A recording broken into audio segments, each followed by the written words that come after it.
বিসমিল্লাহির রহমানির রহিম। সুপ্রিয় দর্শক, আসসালামু আলাইকুম। কাছে ও দূরে, দেশে ও দেশের বাইরে যে যেখানে বসে আমার ভিডিও দেখছেন, আশা করছি সকলেই খুব ভালো আছেন। বরাবরের মতো আজও চলে আসলাম নতুন একটি রেসিপি নিয়ে। আজ তৈরি করে দেখাবো খুবই সহজ ও পুষ্টিগুণে ভরপুর অরেঞ্জ মিল্ক পুডিং রেসিপি। আশা করছি আমার আজকের রেসিপি আপনাদের ভালো লাগবে। যদি ভালো লাগে দর্শক, প্লিজ আমার চ্যানেলটি সাবস্ক্রাইব করে সাথেই থাকবেন, আর ভিডিওটিতে লাইক, কমেন্ট ও শেয়ার করতে ভুলবেন না। তাহলে চলুন দেখে নেই অরেঞ্জ মিল্ক পুডিং তৈরির সম্পূর্ণ প্রস্তুত প্রণালী।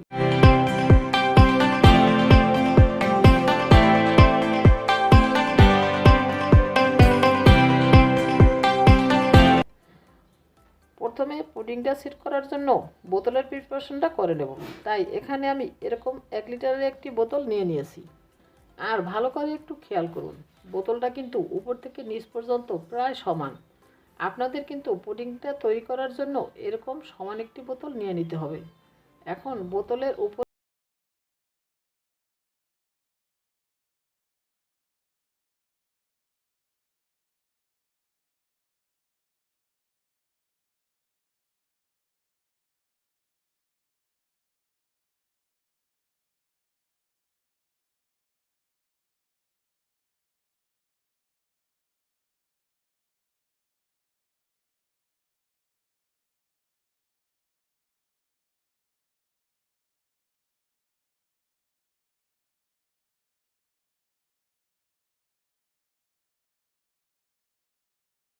এর উপরে যে স্কিনটা ছিল সেটা আমি খুব ভালো করে পরিষ্কার করে নিয়েছি।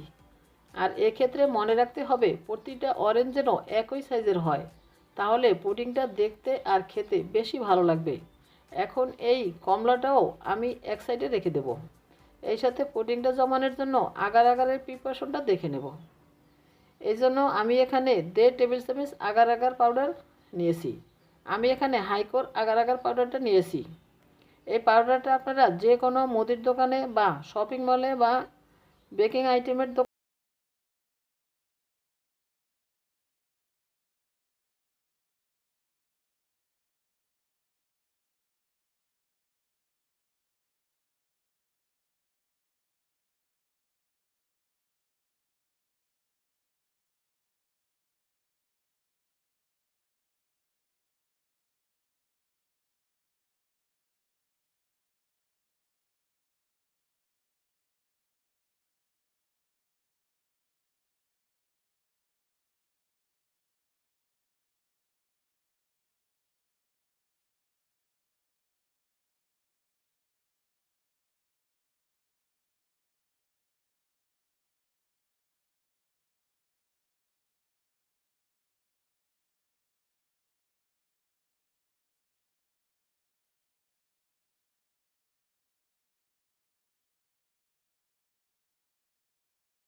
থেকে যে লিকুইড আগার আগারের মিশ্রণটা রেডি করে রেখেছিলাম, সম্পূর্ণ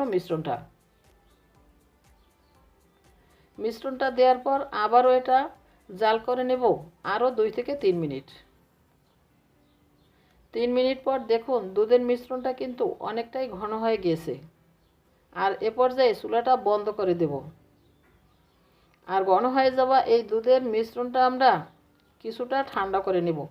পুরোপুরি গরম অবস্থায় কিন্তু লিকুইড দুধের এই মিশ্রণটা পুডিংয়ের জন্য সেট করা যাবে না। তাই অবশ্যই হালকা একটু ঠান্ডা করার পরেই কিন্তু পুডিংয়ের এই মিশ্রণটা সেট করে নিতে হবে। এ পর্যায়ে আমি কিছুটা দুধের মিশ্রণ নিয়ে একটু ঠান্ডা করে নিচ্ছি। এখন বোতলের মধ্যে ঢেলে দিলাম, অপেক্ষা করছি এটা সেট হওয়া পর্যন্ত। এটা সেট হয়ে গেছে। এখন আমি এরকম একটি কাঠি নিয়ে প্রথমে 2টি কমলার মধ্যে ঢুকিয়ে দিয়ে বোতলের মাঝ বরাবর কাঠিটি ঢুকিয়ে দিলাম। এখন বাকি কমলা এভাবে ঢুকিয়ে দিয়ে তারপর লিকুইড দুধের মিশ্রণটা একটা চামচের সাহায্যে ঢেলে দিতে হবে।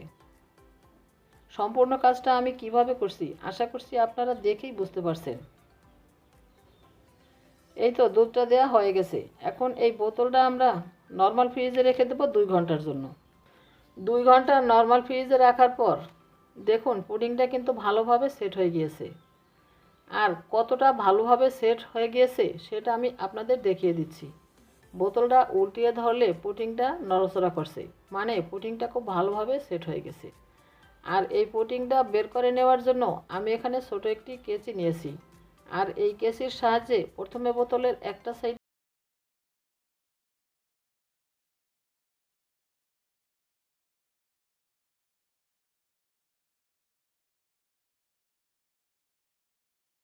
কেটে নেব। এরপর বোতলের উপরের অংশটা টেনে ধরলেই খুব সহজেই পুডিংটা বোতল থেকে বেরিয়ে আসবে।